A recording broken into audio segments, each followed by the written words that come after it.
ഒരു international festival ഒരു സംസ്ഥാനത്തിൽ നടക്കുമ്പോൾ അതിൽ നിന്നുണ്ടാകേണ്ട റിസൾട്ടുകൾ അതേ ഗൗരവത്തോടെ അതേ ഇൻറ്റൻസിറ്റിയിൽ ഉണ്ടായിട്ടുണ്ടോ എന്ന് ചോദിച്ചു കഴിഞ്ഞാൽ ഇല്ലെന്നാണ് ഒറ്റവാക്കിൽ പറയുക. പക്ഷെ അതേസമയം തന്നെ ഒരുപാട് പോസിറ്റീവായിട്ടുള്ള കാര്യങ്ങൾ ഉണ്ടായിട്ടുണ്ട്. അപ്പോൾ നമ്മളതിനെ കാണാതിരിക്കാൻ പറ്റില്ല.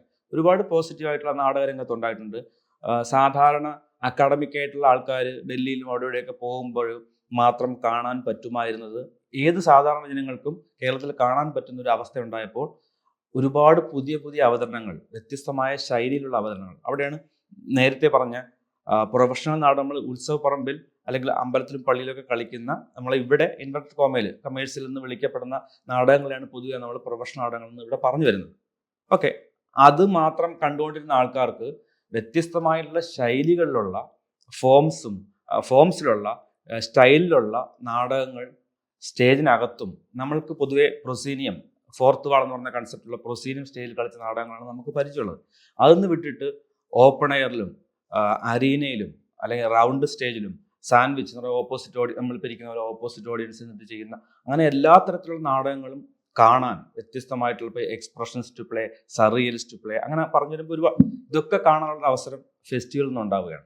അപ്പോൾ ഒരു നാട്ടിൻപുറത്തുള്ളൊരു ആളിന് പോലും താല്പര്യം ഉണ്ടെങ്കിൽ ഫെസ്റ്റിവൽ സമയത്ത് അവിടെ വന്ന് നിന്നിട്ട് നാടകം കാണാനുള്ള അവസരം, അവർക്ക് ലണ്ടനിൽ പോകണ്ട അല്ലെങ്കിൽ ഗ്ലോബ് തിയേറ്ററിൽ പോകണ്ട, ഇവിടെ കാണാൻ പറ്റിയെന്ന് പറയുന്നത് അതാത് വ്യക്തികളുടെ നാടക സങ്കല്പത്തെ മാറ്റിയിട്ടുണ്ടാവും ഉറപ്പായിട്ടും. അതാണ് ഇറ്റ്ഫോക്കിന്റെ ഒരു ബ്യൂട്ടി. യെസ്, ഗ്രൂപ്പുകൾക്ക് മാറ്റം ഉണ്ടായിട്ടുണ്ട്, അതേസമയം അപകടം ഉണ്ടായിട്ടുണ്ട്.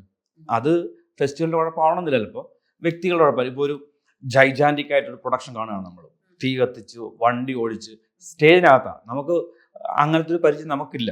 ഓക്കെ, അങ്ങനെ ഒരു പ്രൊഡക്ഷൻ കാണുന്ന സമയത്ത് പിന്നീട് നമ്മൾ നാട്ടിൻപുറത്ത് നമ്മൾ നിൽക്കുന്നത് എവിടെയാണ് നമ്മൾ അറിയണം.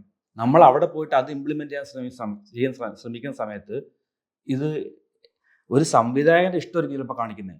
ആ ഗ്രൂപ്പിന് അത് പറ്റുമോ, അല്ലെങ്കിൽ അത് ആ നാടകം കൊണ്ട് ഇത് നമ്മൾ പറയുന്ന രാഷ്ട്രീയം ആൾക്കാരിലേക്ക് എത്തുന്നുണ്ടോ, അല്ലെങ്കിൽ ഇത് മനസ്സിലാക്കാതെ എനിക്കെന്തോ ചെയ്യണം, അല്ലെങ്കിൽ ഒരു സംവിധായകൻ്റെ ഇഷ്ടമോ അല്ലെങ്കിൽ ഒരു ഗ്രൂപ്പിൻ്റെ കുറച്ച് പേരുടെ ഇഷ്ടമായിരിക്കും.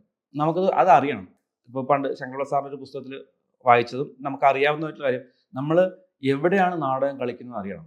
ഒരു ഫെസ്റ്റിവലിന് ചെയ്യുന്ന നാടകം ആയിരിക്കില്ല ഒരു നാട്ടിൻപുറത്ത് കളിക്കുന്നത്. ടാർഗറ്റ് ഗ്രൂപ്പ് എന്ന് നമ്മൾ ഇപ്പോൾ പറയുന്ന പോലെ ഓഡിയൻസ് അത് അറിഞ്ഞില്ല. ഇത് ആരുടെ മുമ്പിലാണ് നമ്മൾ കളിക്കുന്നത് അനുസരിച്ച് നാടകം ചെയ്താലാണ് ആ നാടകം ആൾക്കാരിലേക്ക് കൺവേ ചെയ്യുക.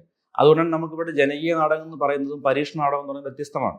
ഇപ്പോൾ പഠിക്കുന്ന അക്കാഡമിക്കായിട്ട് പഠിക്കുമ്പോഴോ അല്ലെങ്കിൽ അല്ലാതെയോ ഒക്കെ നമുക്ക് പരീക്ഷ നാടകം ഉണ്ടാവണം. ഗൗരവതലത്തിൽ നമ്മൾ ശ്രമിച്ചു നോക്കുന്നു, പുതിയ പുതിയ മാറ്റങ്ങൾക്ക് വേണ്ടി നമ്മൾ ശ്രമിക്കുന്നു, അത് വേണം, ഉണ്ടാവേണ്ടതാണ്.